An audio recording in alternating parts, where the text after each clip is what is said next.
අයිබෝවන් ඉතින් මේ කතුරෙන් කපලා හති වැටුණ කට්ටියට මම සුපිරි ගැජට් එකක් ගිය දවස් ටිකේ උඹලට පෙන්නුවා.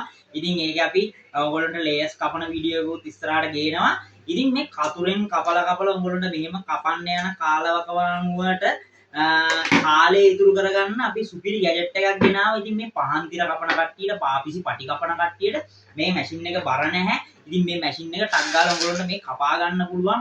ඉතින් අර කතුරෙන් කපන කාලය ඉතුරු කරගන්න නම් අද කාලේ තාක්ෂණයට ඔයගොල්ලෝ හුරු වෙන්න ඕනේ. ඉතින් ඒ නිසා අපි ඉතින් මේ මැෂින් එක ඔයගොල්ලන්ට හඳුන්වලා දෙනවා. මැෂින් එක හොඳටම හොඳයි. ඕනම පාර්ට් එකක් ස්පෙයා පාර්ට් එකක් අපි ගාව තියෙනවා. මැෂින් එකට වගකීමක් තියෙනවා.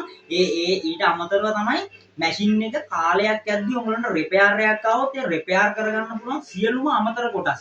මේ මැෂින් එක අරන් කාලයක් පාවිච්චි කරලා අයින් කරන එක නෙමෙයි. අපි මේ මැෂින් එක කාලයක් ඊට වඩා කාලයක් පාවිච්චි කරන්න පුළුවන් විදිහට ස්පෙයා පාර්ට් එක වාහනයක් ගත්තා වගේ වාහනයක රේසරයක්ද අවශ්‍ය කරන අමතර කොටස් තියෙන්න ඕනේ. ඒ වගේම මේ මැෂින් එක පොඩි වුණාට මේ මැෂින් එක කාලයක් පාවිච්චි කරන්න පුළුවන් විදියට ස්පෙයා පාර්ට්ස් තියෙන්න ඕනේ. ඉතින් අපි ගාවේ ඔක්කොම දිනවා. ඒකයි විශේෂයෙන්ම ඕගොල්ලෝ මේ පැහැදිලි කිරීමකින් විකුණන්නේ. මොකද අපේ ආයතනය තුල මේක පාවිච්චි කරලා මේකට අවශ්‍ය කරන පාර්ට්ස් ඒවට වැඩිපුරම යන්නේ මොනවාද? ඒ අවශ්‍ය කරන දේවල් අපි ගාව ස්ටොක් කරලා තමයි මේ මැෂින් විකුණන්නේ. ඉතින් පාපිසි පටි කපන කට්ටියට පහන් තිර පටි කපන කට්ටියට මේක සුපිරිම ගැජට් එකක් තමයි. ඉතින් මේ ආකාරයට ඕනේ ටට්ටක් ගාලා කපාගෙන යන්න පුළුවන්. මේ එච්චර වෙලාවක් යන්නේ නැහැ.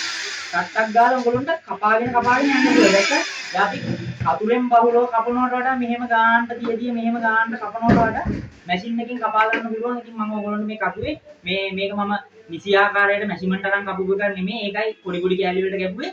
ඔයගොල්ලන්ට පෙන්නන්න ආදේශකයක් විදියට තමයි ඔයගොල්ලන්ට මේ කපලා දෙන්නේ. ඉතින් එන්න අපේ ආයතනයට ඇවිල්ලා අපේ සේවකයෝ වැඩ කරන විදිය බලලා ඔයගොල්ලන්ට ගෙනියන්න පුළුවන්. එන්න මැෂින් එක ගන්න COD ක්‍රමය හරහා ඔයගොල්ලෝ ගෙදරටම ගෙන්න ගන්න පුළුවන්. DAD අපි වගකීමක් එක්ක ඔයගොල්ලන්ට දෙනවා. මේ මැෂින් එක ගන්න පුළුවන්. එහෙනම් හැමෝටම ජය වේවා.